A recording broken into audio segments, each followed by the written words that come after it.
Hi, thanks for joining us for another episode of 5 Business Rules. I'm Monica. I'm Nicole. Today we're talking about buying another company. So I just did this. Because she's become the super entrepreneur of the group. God, freaking insane. And it wasn't as bad as I thought it was going to be, but in some ways it was worse than I thought it was going to be. So if the opportunity arises, here are 5 things that I definitely want you to think about, because these are what made or break. No, that doesn't sound right. Anyway, forget what I was just saying. Keep these 5 tips in mind. You must like the other business owner, because you're basically going to be married to them for a few months. You're going to be married to them and in constant contact while you're still discussing, if you want to do this together. Then when you're going through all the negotiations and what this transaction is actually going to look like. And you're probably still going to be in touch with them for a while after the transaction is completed. They might stay on as a consultant.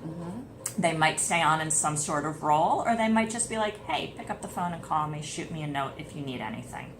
Well, that's true. I mean, if you're spending lots of time with them, and it makes it a more pleasant experience, and it's also going to help to dive into the company that you've got and the clients, and learn that if you can have a good relationship and open communication. Yeah, I mean, if when that person calls you on the phone or shoots you an email, you see it pop up in your inbox, you see their name on your caller ID, you don't want to think, oh my God. You want to be like, oh, look who's calling, So that's important.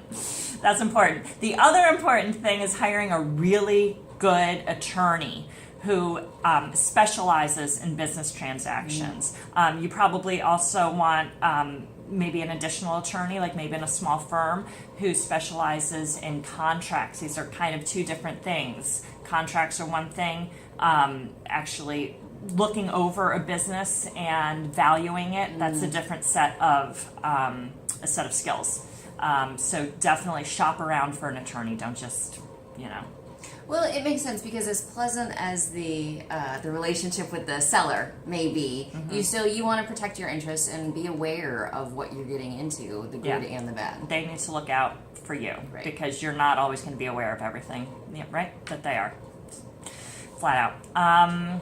Know what you're actually buying. And I know that sounds ridiculous. Well, I'm buying this other business, but what are you buying? Are you buying intellectual property? Are you buying stuff that they've created in the past? Are you just buying a client list and goodwill? Are you buying equipment? Are you buying a team? Are you buying a team? Are you buying a lease on a building? Like, are you taking that over? Like, seriously, you need to know every single thing that is going to be part of the transaction and what is not. And you want to know this way ahead of time. All right? This is before contracts and legal stuff. Price, actually. Yeah, is even being written up. Yeah, Makes absolutely. sense. All right, next, make sure your company's cultures and modus operandi are very similar. If they're not, if it's like, here's a great example, is like when Sprint and Nextel merged. You had Sprint, which was a old school company, been around for a long time, very formal, very straight-laced, and Nextel was like this scrappy startup, and it was like Clash of the Titans, man. It did not go well, which is why Nextel doesn't exist anymore, and that's a whole other story. But this isn't unusual. You need to make sure that that's going to be a good mesh, that you guys are going to work well together. You don't want to jolt your clients and your customers. Well, that's what I was thinking as a practical example. Even if you are, if I say just buying a client list, that's a major thing, right? But if you're buying the client list and they have expectations of working a certain way or a certain pattern, like you say, old school versus, like fly by the seat of your pants scrappier type of things, then the clients are going to leave, right? If it's really, and so if you went through the paying for a client list and then you don't treat them the same, you probably won't look like. Some will like it, some will not. But or you completely throw out the way they're used to doing things. It just makes it harder on yourself. Yeah, you'll probably lose clients. All right, last but not least, and we talked about payment and price a little before, but structure payment in a way that works for you. All right, and this is, again, you're going to be negotiating with your attorney's going to be involved. You're going to want their opinion and the other business owner. You don't have to go out and get this ginormous line of credit or business loan or whatever to make this transaction go through.